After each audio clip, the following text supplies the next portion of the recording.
natural deaths. There was violence all over the land. Blood was being spilt. The nation had gone completely out of control. It was skidding out of control. And Jeremiah had the responsibility to stand before them and say to them, this is the judgment of God upon us because we have turned our back upon him. Now, we would all rather do something else, wouldn't we? Think for a moment. When the tragedy befell Oklahoma, every one of us felt something within us died.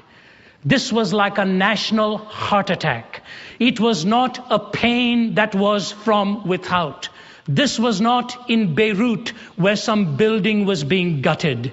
This was not in Bosnia where shelling was going on and a genocide was underway. We don't think of this as Rwanda because Rwanda has had its own tragedy as tens of thousands have died. Now all of a sudden it got so close as U.S. News and World Report so graphically captured the idea on its front page, homegrown terror. I would want to go there. You would want to go there and raise comfort. How marvelous to see Billy Graham as a pastor of the nation, comforting the people.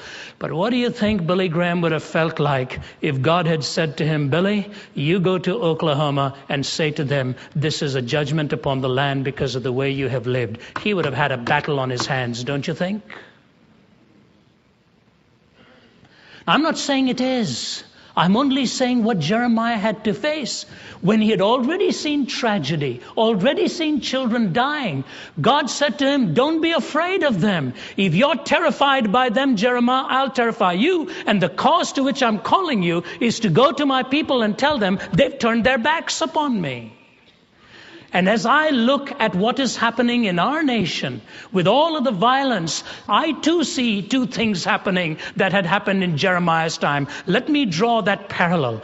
The first thing that I see is the irrationality of violence that is causing us to ask the question, why, 1,000 times over. The irrationality of violence that's asking us to ask the question, why, and God has called us to attempt to deal with this. So that I don't take you too far. Some years ago, Newsweek magazine, in an article entitled Children Who Kill, had this opening paragraph before it described a murder in Savannah. As small children, Yvette and Janet Weaver were model sisters, but as they grew older, they grew apart. Yvette became a star pupil, the ambitious bearer of her family's dreams.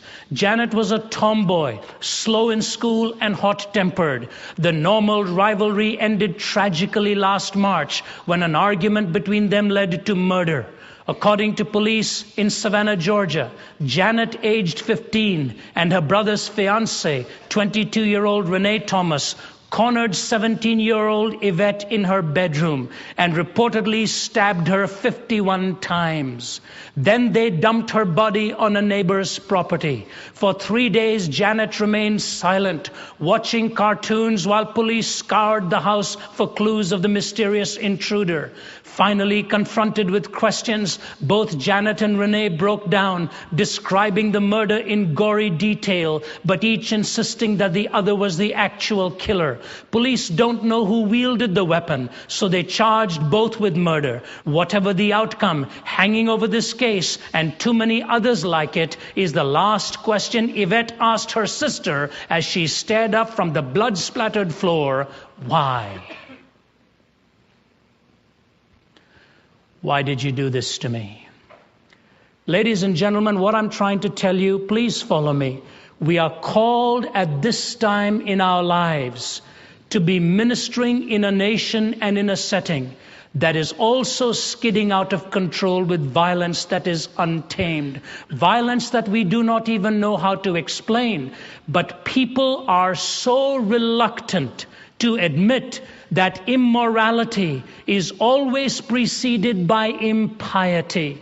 And as long as we try to solve our dilemma by social solutions, by educational solutions, by merely psychological theories or philosophical analysis, we will never begin to touch the heart of the problem, because as this young man has come to realize behind prison bars, and others have too, that ultimately the irrationality that generated such brutality is because there was impiety and a loss of a sense of the spirit.